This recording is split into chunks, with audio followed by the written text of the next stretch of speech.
Hello everyone, আসসালামু আলাইকুম। আশা করি সবাই ভালো আছেন। তো আজকে আমরা জানবো ইউটিউব চ্যানেলে ভিডিও আপলোড করার পরে ইউটিউব ভিডিও কপিরাইট ইস্যু কীভাবে সলভ করতে হয়। তো চলুন দেরি না আমরা দেখি ইউটিউবের ভিডিও কপিরাইট ইস্যু কীভাবে সলভ করতে হয়। তো আমরা শুরুতে একটা ইউটিউবের কন্টেন্টে চলে যাব। তো আমি আমার ব্রাউজারে চলে গেলাম, যে আমি একটা ইউটিউব চ্যানেলে ঢুকলাম। এখানে যে আমার কন্টেন্টগুলো ইউটিউব চ্যানেলের, সেগুলো এখানে সবগুলো দেওয়া আছে। তার ভিতরে এখানে একটা ভিডিও আছে যেটা কপিরাইট ইস্যু শো করেছে।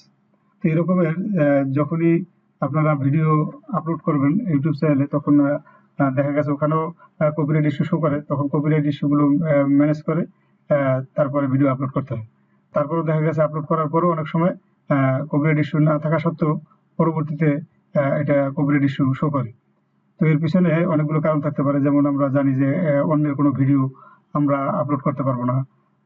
ইউটিউব চ্যানেল যে নিয়মগুলো আছে, রুলস রেজুলেশন গুলো আছে, সেগুলো মেনটেন করে আমাদের ভিডিও আপলোড করতে হয়। তো সেই ক্ষেত্রে দেখা গেছে অন্যের ভিডিও আপলোড করা যায় না, বা অন্যের কোনো মিউজিক বা সং ইউজ করা যায় না। তারপরে আপনার অন্যের কন্টেন্ট আমরা ইউজ করতে পারি না। তো ইউটিউব চ্যানেল বা ফেসবুক যাই বলেন, যেখানে যে ভিডিও আপলোড করতে হয়, সবচেয়ে বেটার আছে নিজের সবকিছু ইউজ করা আর কি। এটা হলো পারফেক্ট। তো অনেক সময় আমরা বিভিন্ন কপিরাইট ফ্রি মিউজিক বা সং আমরা পাই, সেখান থেকে আমরা ইউজ করতে পারি। কিন্তু তারপরেও খুব মানে সতর্কতার সহিত এগুলো ইউজ করতে হয়।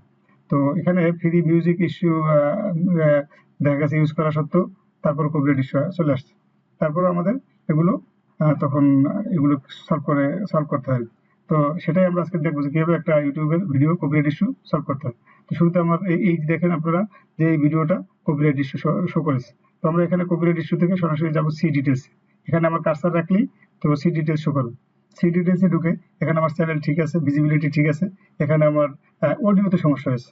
অডিওতে এখানে অডিওটা হয়তো অন্য কারো অডিও ইউজ করা হয়েছে, বা মিউজিকটা অন্য কারো মিউজিক ইউজ করা হয়েছে। যে কোনো কারণে এটা কপিরাইট ইস্যু শো করেছে। তো সেই ক্ষেত্রে আমরা এখানে সি ডিটেলসে যদি যাই, দেখি এখানে আমার কি ইস্যুটা রাইজ হয়েছে। তো এখানে দেখেন আপনার লেট ইটস শোনো, এই যে মিউজিকটার নাম আর কি। তো কন্টেন্ট ফাউন্ড ইন, এখানে এই কন্টেন্টের ভিতরে এই যে 1 থেকে 13 সেকেন্ড, 1 to 30 সেকেন্ড অডিওর যে ইস্যুটা এখানে কপিরাইট ইস্যু শো করেছে। এখানে এই ক্লেম দেখেন এখানে দেখা যাচ্ছে। তো এই 1 থেকে 13 সেকেন্ড আসলে কি আমাদের এখানে সেই জিনিসটা, অডিওটা কি আছে সেটা আমরা দেখি। তো আমরা আবার যাবো ব্যাকে, যে এখানে টেক অ্যাকশন থেকে এখানে আমাদের দেখেন যে কপিরাইট ইস্যু আমাদের যেহেতু সংটা আসছে বা মিউজিকটা, সেক্ষেত্রে আমরা এই মিউজিকটাই ডিলিট করে দিতে পারি, ইরেজ করে দিতে পারি। হ্যাঁ, এটা আমরা মুছে দিতে পারি। অথবা রিপ্লেস সং, এখানে আমরা ওইটার পরিবর্তে একটা রিপ্লেস মিউজিক, ফ্রি মিউজিক বা সং আমরা এখানে ইনক্লুড করতে পারি। আবার যদি আমরা এটা না চাই, সেক্ষেত্রে আমরা দেখা গেছে পুরো অডিও ভিডিও দুটি আমরা ডিলিট করে দেবো।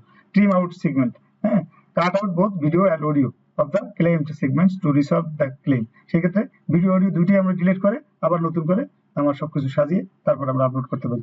হ্যাঁ, ডিসপুট করে দিতে পারি আমরা।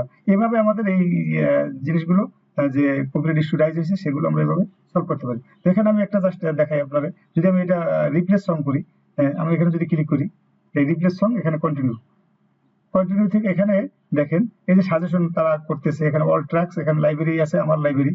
হ্যাঁ, এখানে এই আমার লাইব্রেরি বলতে আমি যে মিউজিকটা এখানে দিয়েছিলাম সেটা হলো এই অল ট্র্যাক। এখানে অনেক ধরনের মিউজিক আছে। সাজেশন যেটা করছে ইয়া থেকে, ইউটিউব চ্যানেল থেকে, ইউটিউবের যে অ্যাডমিন থেকে, সেখানে দেখেন এখানে আমাদের অনেকগুলো মিউজিক দেওয়া আছে। এখান থেকে আমরা একটা যে কোনো মিউজিক চুজ করতে পারি, যে এই মিউজিক থেকে নিলে আমার এখানে কপিরাইট ইস্যু আসবে না। তো সেই ক্ষেত্রে আমরা যদি ফর এক্সাম্পল আমরা একটু দেখে নিই কি মিউজিকটা নেবো, আমার যেটা পছন্দ হয় সেটাই নেবো। এই একটা মিউজিক, হিপ হপ, ক্রিসমাস,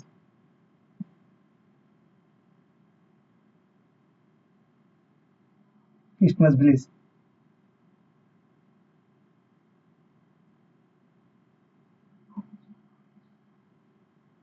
না, এটা ভালো লাগে না। দেখি কোনটা নেওয়া যায়।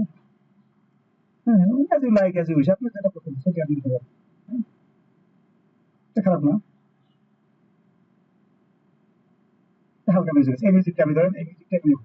হ্যাঁ, সেক্ষেত্রে কি করবো, আমি এই মিউজিকটা সিলেক্ট করলাম। সিলেক্ট করে এরপরে আমি আসবো, এখানে দেখেন আপনার এই যে প্লাস লেয়ার দেওয়া আছে, এখানে আমি অ্যাড বাটনে ক্লিক, ক্লিক করার পরে এখন আমার এই মিউজিকটা সিলেক্ট করলো। এখন আমি যদি এটা সেভ করি, আমার এটা চলে আসবে। সেভ করবো। হুম, টিকটা আমার রিপ্লেস হয়, টিকটা আমি ডান করে দিলাম। ঠিক আছে?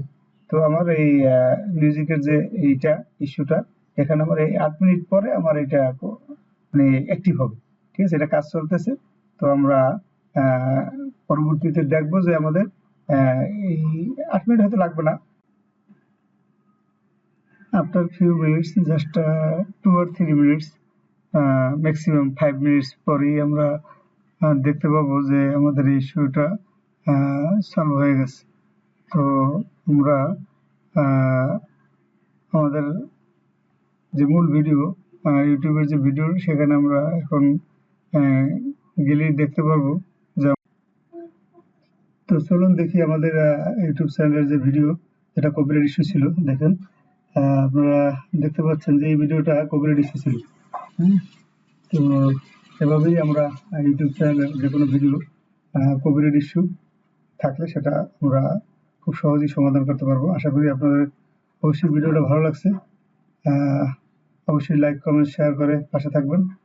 আর নিত্য নতুন ভিডিও আপডেট পেতে আমার চ্যানেলের পাশে থাকবেন। তো সবাই ভালো থাকবেন। ধন্যবাদ সকলকে।